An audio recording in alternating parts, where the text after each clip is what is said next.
Eu queria primeiro agradecer ao Rafa pelo convite, agradecer a vocês pela receptividade de vocês. Achei aqui bem aconchegante, bem acolhedor. Um lugar que não me acolhe, eu não volto mais, né, gente? Vocês sabem disso. Eu não sei vocês, né? São assim também. Um lugar que não nos acolhe, a gente costuma não voltar. Mas aqui eu recebi afeto, carinho, amor. Então, certamente eu vou voltar, né? Enfim, vamos direto ao ponto. Eu quero refletir com vocês um texto bíblico que eu acho que é muito conhecido de todo mundo, que está lá no Evangelho de Lucas, no capítulo 15. Evangelho de Lucas, no capítulo 15, a partir do versículo 11. A minha tradução ela é um pouco mais... vou dizer talvez antiquada, né? Porque é ao meio da Revista e Corrigida, mas eu gosto muito dessa versão assim, porque, enfim, me remete a alguns tempos que eu era mais crente do que hoje. E aí, mas só para a gente, né? Para a gente não perder a nossa essência. E disse: um certo homem tinha 2 filhos, e o mais moço deles disse ao pai: Pai, dá-me a parte da fazenda que me pertence. E ele repartiu, e por eles a fazenda. E poucos dias depois, o filho mais novo, ajuntando tudo, partiu para uma terra longínqua e ali desperdiçou a sua fazenda, vivendo dissolutamente. E havendo ele gastado tudo, houve naquela terra uma grande fome e começou a padecer necessidade. E chegou-se um dos cidadãos daquela terra, o qual mandou para os seus campos apacentar porcos, e desejava encher o seu estômago com as bolotas que os porcos comiam, e ninguém lhe dava nada. E caindo em si, disse: quantos trabalhadores de meu pai têm abundância de pão, e eu aqui pereço de fome? Levantar-me-ei, irei ter com meu pai, e dir-lhe-ei: Pai, pequei contra o céu perante ti, já não sou digno de ser chamado teu filho, faze-me como um dos teus trabalhadores. Levantando-se foi para o seu pai, e quando ainda estava longe, viu o seu pai, e se moveu de íntima compaixão, e correu, lançou-se-lhe ao pescoço e o beijou.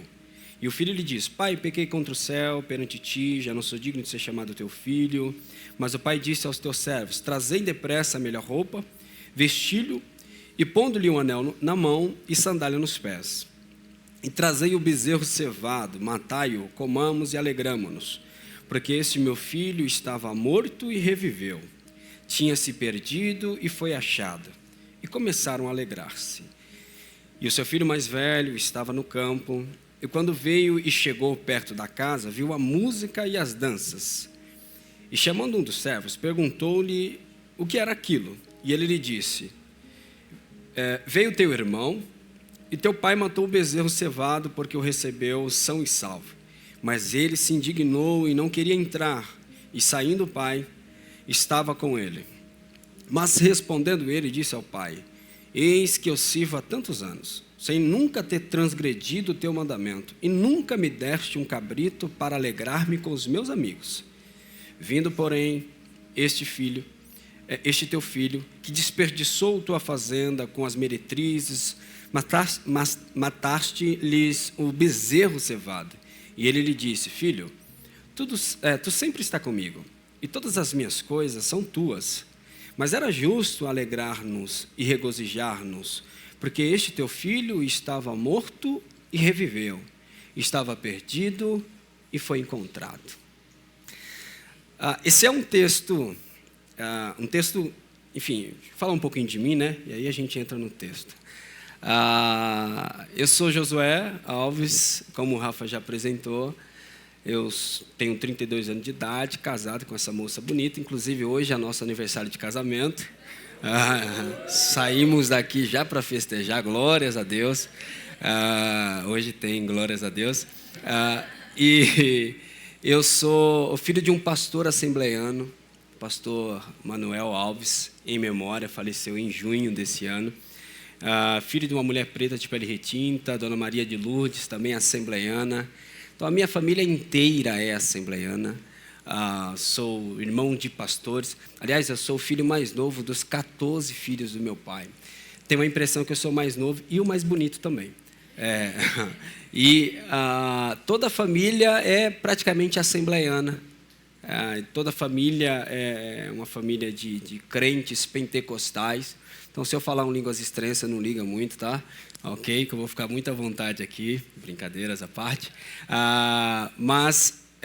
E aí, ao longo da minha vida inteira, eu cresci no meio religioso, né? Acho que isso é incomum com a história de muitas pessoas. Nós crescemos no mundo religioso e crescemos com medo de Deus. Eu falava para minha esposa, por exemplo, a minha esposa diz sempre para mim, você sabe aquele cantor, sabe aquela música? Eu falei, não sei, porque na minha infância eu não poderia escutar música do mundo. Né? Na minha adolescência, se eu escutasse música do mundo, eu ia para o inferno. Então, eu cresci aleatório das músicas seculares, né, que chamam. Então, poxa, eu fui escutar Cazuza já na minha vida adulta, né? E aí eu não sei cantar de cor também as músicas.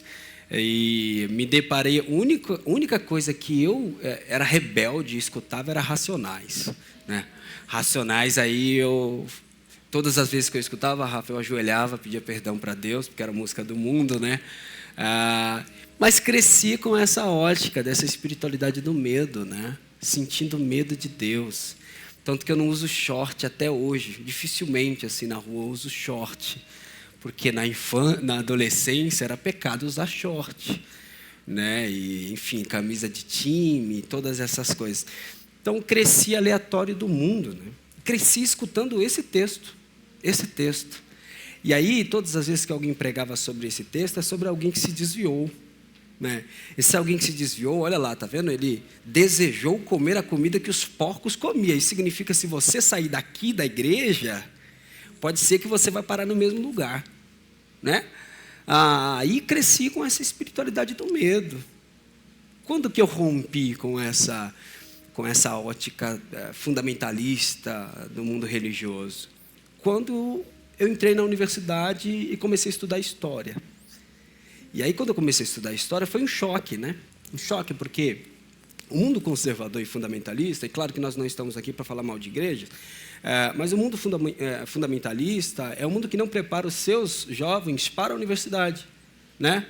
Eles preferem, aliás, privá-las disso, né? Preferem impedir os jovens de acessar a universidade, porque, segundo a cabeça deles, o jovem entrou na universidade, ele vai se desviar, ele vai virar um rebelde, né? Ele vai começar a contestar algumas coisas impostas dentro da instituição religiosa. E aconteceu isso comigo. Quando eu comecei a estudar sobre a história do Brasil, ninguém tinha me falado que o Brasil foi colonizado pelos cristãos e os cristãos escravizaram africanos e indígenas. Ninguém me falou. Eu vivi cerca de 24 anos dentro da igreja, mas ninguém tinha me falado isso. Eu entrei na universidade e me deparei com um professor dando uma aula sobre a história do Brasil e falando sobre escravidão. Aí eu levanto a mão, professor, mas quem escravizou? Os cristãos. Imagine o choque, né? O choque de realidade desse jovem que acabou de sair da igreja, né? Que está lá na igreja, está na universidade, e ele se depara que foram os cristãos que escravizaram os africanos e indígenas. E aí passei por esse processo de desintoxicação religiosa, fui para o campo do ateísmo, né? Eu falei, também não quero acreditar mais em nada também, chutei o balde, não quis mais acreditar em absolutamente nada, mas, enfim, eu voltei, digamos, né, como minha mãe disse, Josué voltou para Jesus, e agora eu encaro essa espiritualidade, né, uma espiritualidade sem medo, sem cabresto, escuto música do mundo, né? E agora eu entendo que o reino de Deus é para todos, né? Para todos, todas e todos, para todos o reino de Deus. E aí a gente vai falar sobre a história do Josué e a história de vocês também, mas a gente vai falar numa perspectiva de que a gente vai usar esse filho mais novo aqui como a igreja, certo? A gente vai fazer uma teologia periférica aqui hoje, beleza? Então, o filho mais novo será a igreja de Jesus. E o filho mais velho será alguém que no final da mensagem vocês vão se deparar com essa pessoa. O texto a gente já conhece, certo? Todo mundo já conhece o texto, numa perspectiva mais mais teológica, digamos assim, o texto refere-se à máxima do perdão, né? Quando existe festa, o texto diz, existe festa no céu quando um pecador se arrepende. Olha que lindo, né? Existe festa no céu quando um pecador se arrepende. Porque quando esse pecador se arrepende, como o texto diz, ele cai em si. Então, caindo em si, ele diz, quantos trabalhadores da casa do meu pai têm abundância de pão e eu aqui padeço de fome. E aí, depois que ele cai em si, ele toma uma atitude. O texto diz, levantar-me-ei e irei ter com meu pai. Ele cai em si, é uma autopercepção, uma autoavaliação. Olha, os erros que eu cometi no passado, eu entendi que esses erros que eu cometi, agora a atitude que eu tomo daqui para frente é não cometer os mesmos erros. Então, caí em si, percebi que eu errei. Daqui para frente eu não posso mais errar, pelo menos no mesmo erro, né? Pelo menos no mesmo erro. E aí a gente vai interpretar esse filho mais novo como a igreja de Jesus. O texto começa dizendo, no capítulo 15, que existem dois tipos de pessoas. Os publicanos, os pecadores e os fariseus, os religiosos. Numa leitura, numa análise bíblica, a gente poderia dizer que o filho mais novo é esses pecadores, esses publicanos, né, essa gente marginalizada por aquela sociedade judaica. E a gente poderia dizer que o filho mais velho é os religiosos, né? Então, podemos dizer que o filho mais velho é a tradição judaica, certo? E podemos dizer que o filho mais novo é uma nova interpretação a partir de Jesus sobre a lei. Quando Jesus disse, por exemplo, em Mateus capítulo 15, capítulo 11, vinde a mim vocês que estão cansados, sobrecarregados, que eu vos aliviarei, e tomai sobre vós o meu jugo. E aí a gente aprendeu já que o jugo é a interpretação da lei, né? A interpretação acerca da lei de Moisés. Então é como se Jesus estivesse dizendo, tome vocês a minha interpretação acerca da lei de Moisés. Porque a minha interpretação acerca da lei de Moisés é suave e é leve, certo? Então, podemos dizer que esses dois filhos, um representa a tradição judaica, certo? Antigo Testamento, para ficar mais fácil, e o outro representa essa releitura da tradição judaica. Mas vamos aplicar à igreja de Jesus? Quando, por exemplo, os discípulos surgem pregando as boas novas, quando Jesus surge pregando as boas novas, a discussão que existe entre os mais religiosos de onde que esse cara é, de onde que ele vem? Porque esse linguajar que ele usa não é um linguajar, digamos, academicista, não é um linguajar elitista, é um linguajar de fácil acesso. As pessoas compreendem o que ele está falando, e por compreender aquilo que ele está falando, as pessoas colam nele. E não é à toa que muita gente está atrás de Jesus, porque Jesus é didático, Jesus é pedagógico, percebe? Então, quando ele fala com facilidade, percebe? E sem julgar as pessoas. E aí, essa gente que olha para esse novo rabino que surgiu, e tem até uma discussão, né, entre Filipe e Natanael. Olha, encontrei o mestre, de onde que ele é? De Nazaré. Pode vir alguma coisa boa de Nazaré? Porque Nazaré é uma periferia. E a pergunta que se faz é o que pode vir de bom da periferia? Se a educação é sucateada, se a saúde é sucateada, se a necropolítica está instaurada na periferia, o que vem de bom da periferia? Alguns vão dizer que nada vem de bom da periferia. Percebe? Desde aquela época, porque Nazaré é isolada, é periferia do Império Romano. Então, se o Império Romano olha para Nazaré e diz, deixa ela lá, não tem importância nenhuma. Por que eu vou me preocupar com Nazaré? Percebe? E aí alguém pergunta, por que pode vir de bom de lá? Jesus, um preto, pobre e favelado. E aí a linguagem de Jesus é uma linguagem que abrange todo mundo. Em uma sociedade, por exemplo, patriarcal, Jesus faz questão de incluir no seu ministério as mulheres. Faz questão. E aí, numa sociedade patriarcal, quando ele ressuscita, ele aparece primeiro a quem? As mulheres. E aí as mulheres vão dizer para os discípulos, e os discípulos são tão patriarcais, que eles não acreditam naquilo que as mulheres falam e saem correndo para saber se de fato aquilo é verdade. Né? E olha, é essa estrutura de sociedade que Jesus está inserido. E aí Jesus vem caminhando na direção do pobre, do órfão, do oprimido por um sistema religioso fundamentalista. Jesus caminha na direção de uma mulher que foi acusada de adultério, mas quem acusou ela de adultério, na verdade, eram os religiosos, mas ninguém sabe se de fato era um adultério, certo? E aí, ao longo da história, né, essa mulher, ela é diagnosticada, digamos assim, como mulher adúltera, né? Ao longo da história, todo mundo chama ela de adúltera, mas ninguém sabe de fato se de fato ela é adúltera.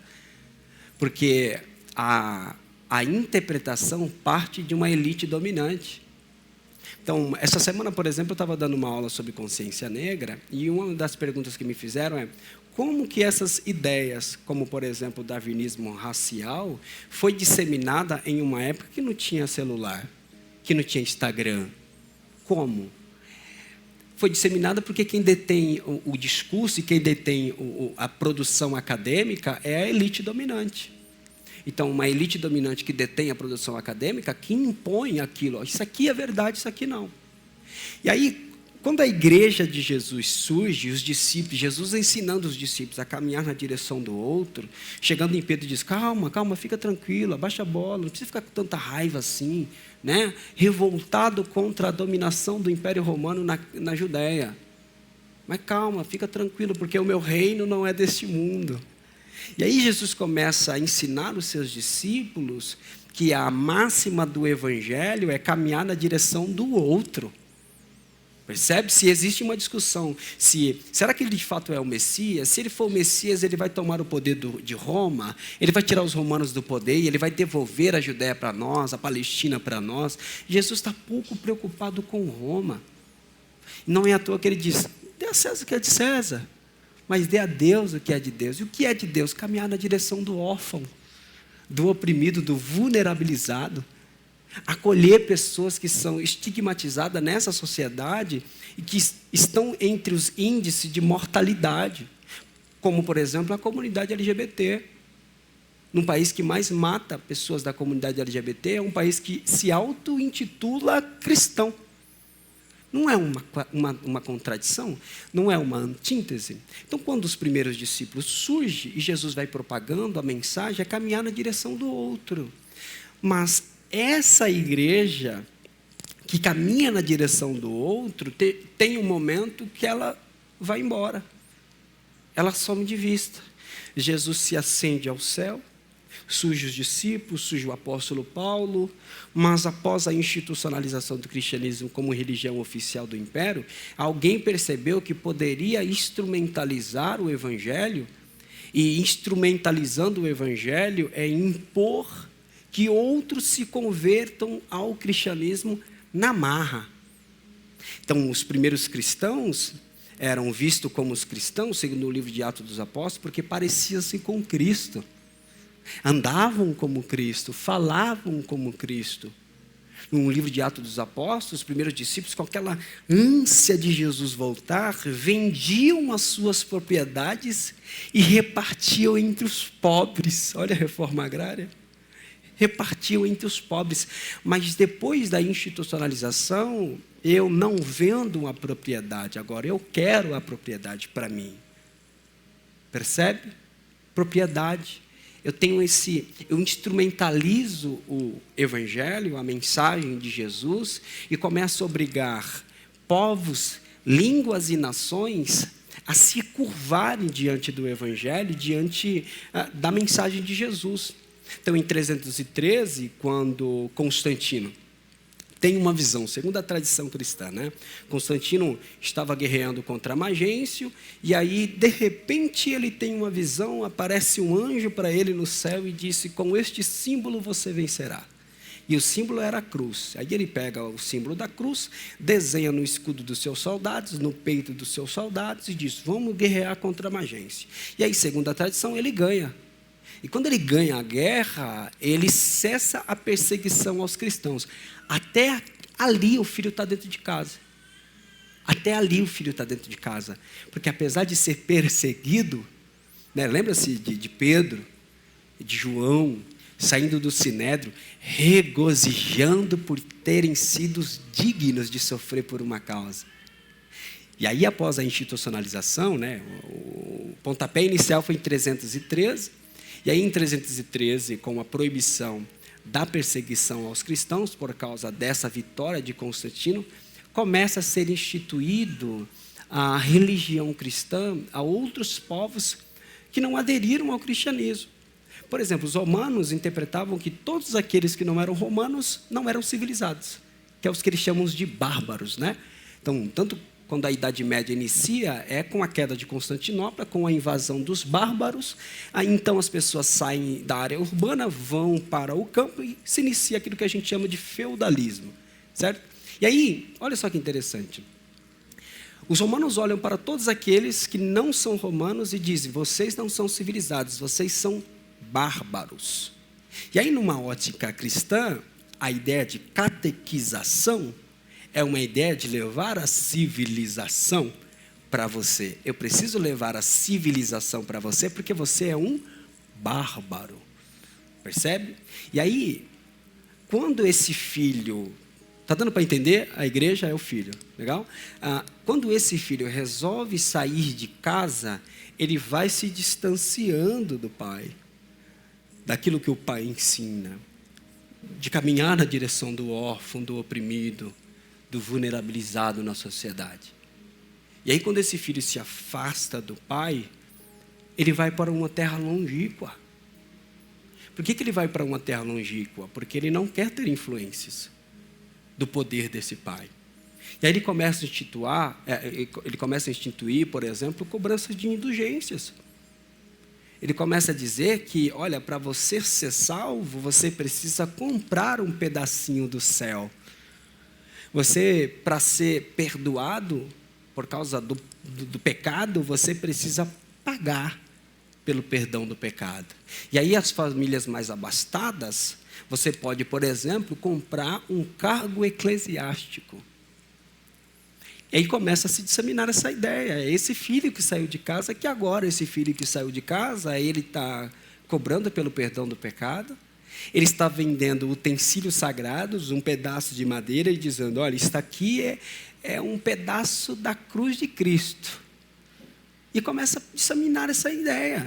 Esta aqui é uma água do, sei lá, Jesus transformou a água em vinho, algo, o reverso, né? É isso. E aí começa a disseminar essa ideia. E aí, qual que é o problema? Que na Idade Média, a igreja cristã, ela detém o maior número de terras. O maior número de terras, quem detém na Idade Média não é o senhor feudal, é a igreja. E essa igreja que impõe a religião cristã a outros povos. Então, se você não se curvar diante dessa mensagem que eu estou pregando, você morre. Eu posso te considerar um herege. Se as mulheres começam a contestar a imposição da igreja, essas mulheres vão ser chamadas de bruxa. Por que eu tenho que sentar assim, né? De perna cruzada, tudo bonitinho? Por que eu tenho que vestir determinadas roupas? Né? Alguém vai impor isso para mim. E quando eu começo a contestar isso, alguém vai dizer: herege, rebelde, merece morrer. E aí, na Idade Média, o que vai vigorar, o direito, não é um direito, por exemplo, como o direito atual, que a gente pode dividir em jusnaturalismo e juspositivismo. Certo? Não. Na Idade Média, quem detém o direito é a igreja. Então, um crime também é um pecado. Então, os dois estão aliados. Alguém que comete um pecado também comete um crime. Alguém que comete um crime também comete um pecado. Essa pessoa, ela é morta na fogueira, ela pode ser crucificada, ou até, como acontecia na Idade Média, pegavam-se pessoas que cometiam crimes, que eles diziam que cometiam um crime, amarravam os braços, os pés, né? Prendia em 4 cavalos e rasgava a pessoa no meio. Quem faz isso, Josué? A igreja. São os cristãos. Os cristãos que fazem isso. Por quê? Porque você não quer obedecer aquilo que eu imponho para você fazer. E aí alguém disse: tá legal, que horrível isso, né? Mas e a reforma protestante? né? Surge alguns nomes na Reforma Protestante que vai contestar isso. Glórias a Deus pela vida desses homens. Glórias a Deus. Mas se a gente for parar para pensar, os países mais capitalistas são países oriundos do protestantismo, né? E aí, por exemplo, quando o Lutero, ele contesta, glórias a Deus pela vida de Lutero, viu, gente? Pelo amor de Deus, não vai dizer que eu estou falando contra, né, a Reforma Protestante, não. Mas é uma análise historiográfica que eu faço, tá bom? Em sala de aula, eu preciso fazer essa provocação, tá bom? Porque se Lutero ele contesta os abusos da igreja, a burguesia que não quer mais dar as suas terras, dar as suas riquezas para a igreja, a quem a burguesia vai se aliar? Ao Lutero, ao protestante, porque a burguesia não quer mais pagar imposto para a igreja. A burguesia não quer mais dividir as suas terras com a igreja. Então vai se aliar ao Lutero. E é por causa disso, por exemplo, que tem a perseguição aos anabatistas, aos camponeses. Percebe? Porque os camponeses não querem se aliar à burguesia, mas Lutero se alia à burguesia. A pergunta que a gente tem que fazer é: onde que foi parar a igreja? Será que ela ainda está muito distante? E aí essa igreja, que interessante, por causa da Reforma Protestante, tem algo na história que a gente chama de Contra-Reforma. E aí, como a igreja tinha perdido várias pessoas, ela diz: a gente precisa buscar novos cristãos. E aí é nesse período que se muda a perspectiva sobre escravidão no continente africano. Porque a escravidão, de fato, ela sempre existiu, né? E, aliás, isso é um alívio para os racistas, né? Porque eles sempre dizem: mas os africanos sempre escravizaram africanos, né? E aí começa a se propagar essa ideia, sem explicar detalhadamente qual que é a diferença antes e depois da chegada dos europeus no continente africano. Antes da chegada dos europeus, a escravidão sempre existiu, pessoal. Abraão não tinha uma escrava Agar? E deitou-se com uma escrava e teve um filho com ela, sem consentimento da escrava, porque escravo não tem consentimento, né? Escravo não tem vontade própria. Então a Sara olhou para a escrava: minha escrava, pode deitar com ela, pode ter filho com ela, fica à vontade, faz o que você quiser. Escrava não tem consentimento. Então, ao longo da história, a escravidão sempre existiu, desde o início das primeiras comunidades. E aí existem escravos de guerra. Quando uma tribo guerreava contra outra tribo, aquela que perdia se tornava escravizada. Existem escravos de dívidas, né? Como eu pego alguma coisa emprestado, ou eu compro alguma coisa e não pago, eu posso me tornar escravizado, certo? Então, ao longo da história, a escravidão sempre existiu. É só com a chegada dos europeus no continente africano que a escravidão ela ocorre por conotação racial. Racial. Por que eu estou falando que esse é o filho que sai de casa?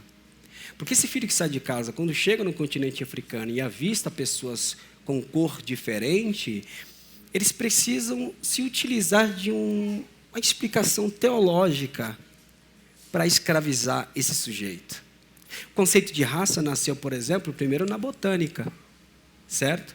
Para distinguir as plantas, né, as raças de plantas e também dos animais, perfeito?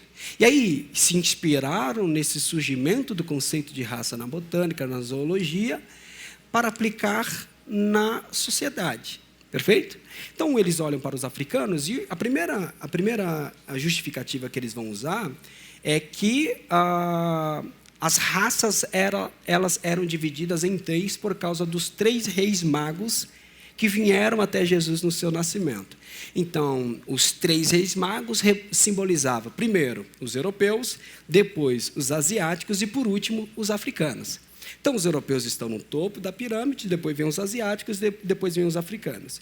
E aí, na cabeça dessa teologia demoníaca, digamos assim, eles colocam os africanos como inferior, porque dizem que os africanos são descendentes de Cã, filho de Noé. Então, segundo o relato bíblico, Noé amaldiçoou a Cã porque viu ele pelado, dançando. E aí tem uma discussão que eu não vou trazer para cá hoje, se de fato ele só viu pelado ou algo do tipo, mas depois isso aqui fica para o Rafa explicar para vocês. E aí, Quando eles olham para os africanos, dizem: vocês são descendentes de Cã, filho de Noé, por causa da cor de vocês. E segundo a tradição bíblica, Deus me permite escravizar você. Olha só, eu abri a Bíblia, encontrei na Bíblia um texto que me permite escravizar você. Então isso significa que a Bíblia legitimou a escravidão naquele período. Então essas pessoas pegaram um texto bíblico e disseram: olha, a Bíblia manda eu escravizar você. Você é descendente de Cã, filho de Noé.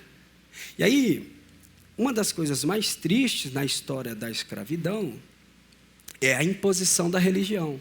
Então, antes de eu pegar um africano, colocar dentro do navio negreiro, eu batizo na fé cristã, eu troco o nome dele. Acredito que nenhum dos senhores e das senhoras aqui tem nome africano, por exemplo. Né? A maioria de nós temos nomes europeus. Josué Alves de Souza, Pedro Álvares Cabral. Percebe? Então, a maioria dos nossos sobrenomes são sobrenomes europeus, mas não tem africano. Por quê? Antes de colocá-lo dentro do navio negreiro, eu batizo na fé cristã e eu troco o teu nome. Além disso, eu pego um ferro, coloco no fogo e marco a pele desse escravizado, porque esse escravizado vai para uma determinada região do continente americano. E aí quem é que faz isso? A igreja. São os cristãos. É esse que sai da casa do pai. E até hoje a gente não sabe se ele voltou para a casa do pai. Porque esse sujeito que escraviza em nome de Deus, aqui no Brasil, por exemplo, ele proíbe os africanos de exercerem a sua fé. E aí não é à toa que até hoje religiões de matriz africana são demonizadas. Até hoje que os trabalhos que as religiões de matriz africana fazem são chamados de macumba. Né? Se a gente resolve fazer um movimento aqui, Rafa, de afrocentrados e trazer uns batuques para cá, no YouTube, provavelmente alguém vai comentar lá: a igreja virou um terreiro de macumba. Percebe? Existe um tempo, eu sou assembleiano, alguém mais aqui já foi assembleiano? Todos nós, né, fomos libertos. Brincadeira. Nós, brincadeira, viu, gente, pelo amor de Deus. Nós que nascemos nesse meio assembleianos, a gente viveu um tempo que bateria, por exemplo, era proibida. Né? Bateria era proibida. Aí alguém subia em cima do púlpito para cantar uma música com playback. Aí o pastor dizia: se esse playback tiver bateria, não solta. Por quê? A bateria fazia referência ao batuque. E batuque é coisa do demônio, né? Da macumba. Então eu não posso, percebe? Sutilmente as coisas ocorrem. E aí a gente cresceu nesse meio racista, excludente, que enxerga as outras religiões como não legítimas, só a minha é legítima. Só eu gosto. A minha esposa, por exemplo, é católica, apostólica romana.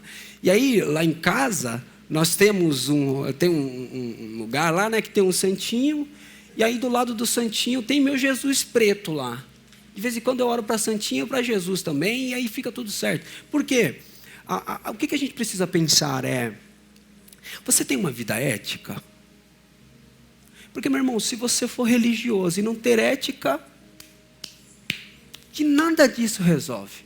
O texto bíblico diz que chegará naquele dia, Jesus vai olhar e vai dizer: apartai-vos de mim, que eu nunca vos conheci. Aí o camarada vai dizer: mas em teu nome eu preguei, em teu nome eu fiz isso, eu fiz aquilo. Ele vai olhar e vai dizer: eu nunca vos conhecia, porque tudo que você fez é para se encher, né, do seu egoísmo, mas eu mesmo nunca te conheci. Então, o que vale no nosso relacionamento com o outro é se a vida do outro é uma vida ética. Você tem uma vida ética? Quais são as suas ações diárias? Por exemplo, não é lei você levantar no transporte público para uma pessoa idosa sentar, né, na cadeira que não é demarcada. Isso não é lei. Não existe um dispositivo legal que te obriga a levantar. Mas como que você se comporta quando você está no transporte? Ainda que cansado, depois do trabalho, entra um senhor idoso, uma senhora idosa.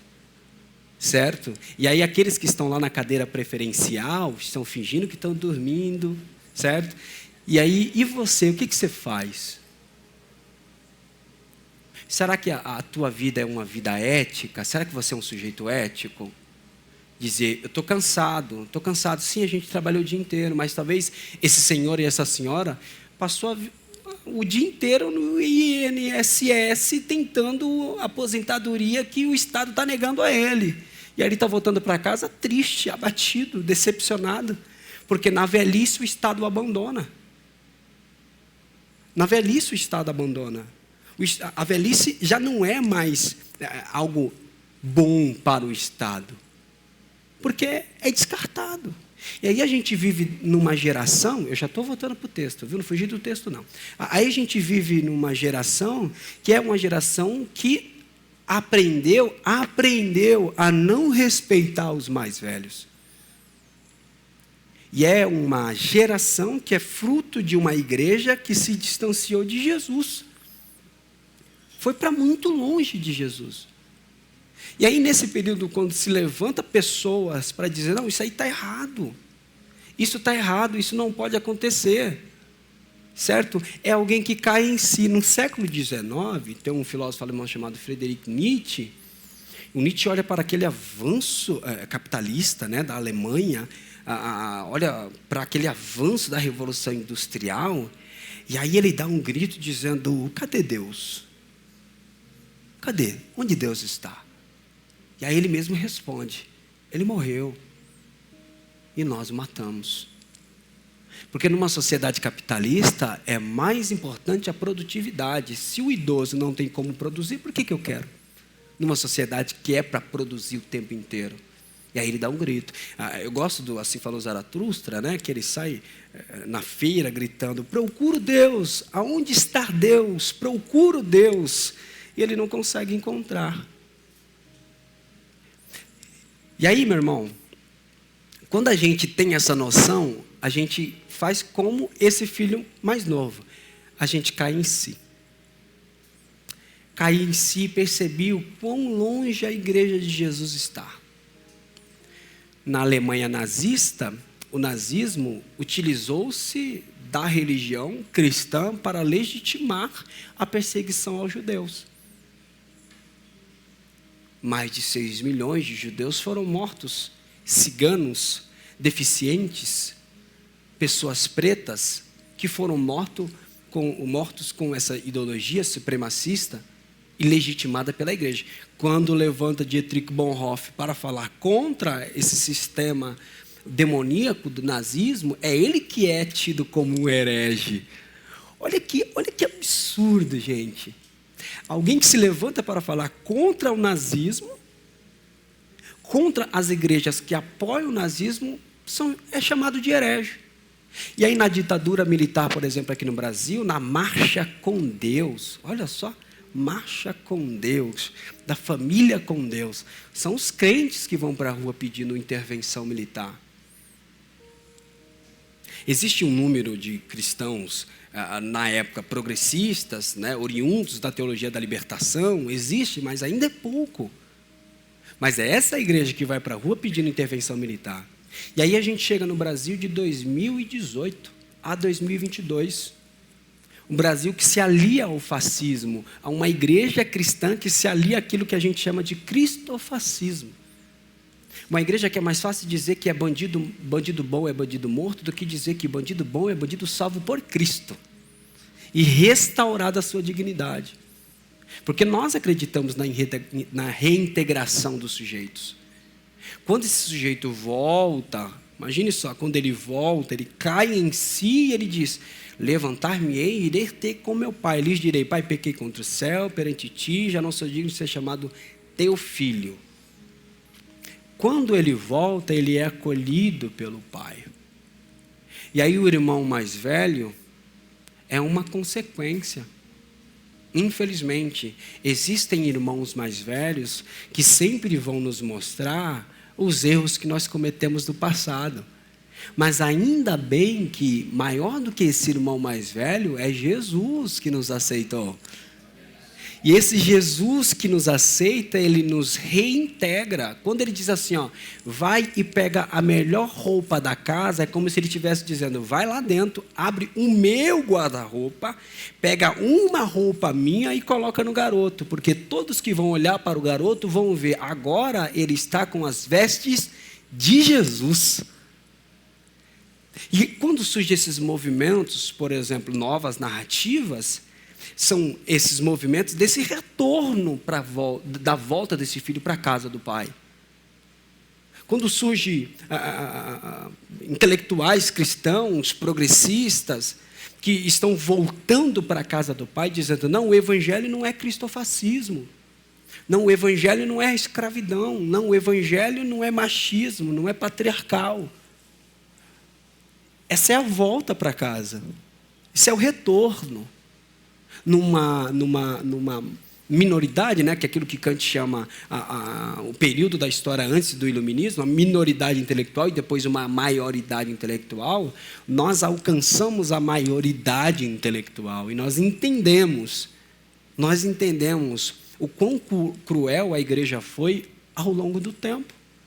E aí a gente faz esse caminho de volta para casa, volta para Deus, volta para Jesus, volta ao primeiro amor.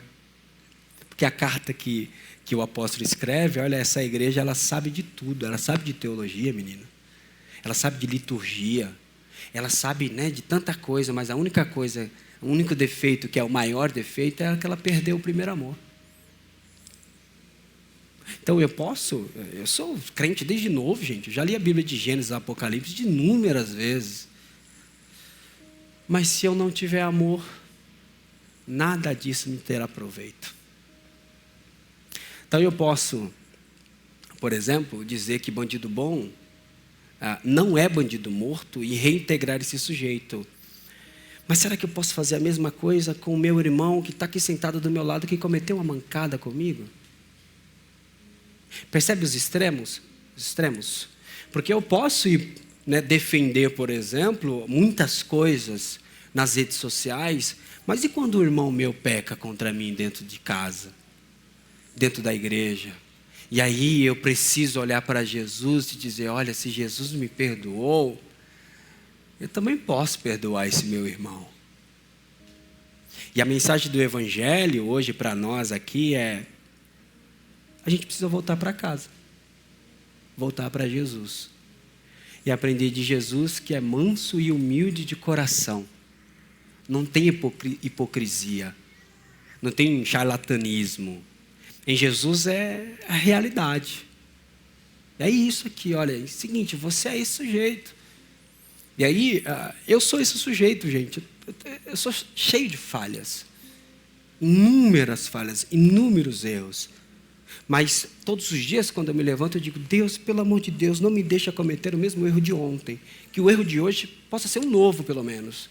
Mas que eu não possa continuar persistindo nesses erros, que eu não posso mais alguma coisa, vocês entenderam, né? Eu não preciso mais ficar nesses erros. Porque foi para a liberdade que Cristo me libertou. Se Cristo te libertou para você viver livre, irmão, é porque você está voltando para Jesus. A minha oração hoje aqui é que você não seja um religioso que venha para cá todos os domingos, mas sem conhecer Jesus. Possivelmente, algumas pessoas estão há 40, há 50 anos indo para a igreja todos os domingos, todas as quintas, todas as terças, mas nunca tiveram um relacionamento com Deus. Porque está na igreja há 50 anos, mas a sua filha adolescente ficou grávida, precoce, e a primeira coisa que ele faz é expulsar a menina de casa. Quando o filho diz, eu sou gay, e a primeira coisa que ele faz é espancar o garoto e expulsar o garoto de casa. Então, possivelmente, é 50 anos andando para longe da casa do pai. E aí a gente precisa fazer esse caminho de volta, voltar para a casa do pai. Porque só em Jesus nós somos libertos para a honra e glória de Deus. Amém? Vamos orar? Deus, nós te agradecemos por esse momento de estar na tua casa, louvando a Ti, bendizendo a Ti. Que o Senhor possa nos ensinar a fazer esse caminho de volta. Que a gente possa voltar para Ti e aprender aquilo que o Senhor nos ensinou. A caminhar na direção do oprimido, do órfão, do vulnerabilizado. A caminhar na direção daqueles que vivem à margem da sociedade. Que o Estado abandona, que todos abandonam, mas que o Senhor nos encoraja a voltar para Ti, encaminhar na direção desse meu irmão e dessa minha irmã. Que o Senhor nos ensine que a Tua palavra ela é eficaz na nossa vida e que ela precisa surgir efeito positivo sobre nós. Que nós possamos ter uma espiritualidade não do medo. A gente não pode ter medo do Senhor. A gente precisa ter a Ti como um advogado fiel, que está sempre a nos proteger, que está sempre a nos ensinar, que está sempre a nos acolher. Que o Senhor possa direcionar a vida desses meus irmãos e essas minhas irmãs, para que nós possamos entender que caminhar na direção da casa do Pai é acolher os idosos numa sociedade que abandona os idosos. É acolher as crianças em situação de rua numa sociedade que abandona essas crianças. É acolher Deus e lutar junto com a mãe solo que busca por dignidade, por respeito. É estar ao lado da comunidade LGBT que sofre com essa estrutura genocida de uma sociedade que exclui e que quer lhes tirar os direitos civis, como todos os cidadãos merecem. É que nós possamos entender que caminhar para a casa do Pai é isso, Deus. Estar ao lado dos que sofrem, porque o Senhor veio para os oprimidos. É no nome de Seu Filho Jesus que nós te agradecemos. Amém. Amém, gente. Rafa, fica à vontade.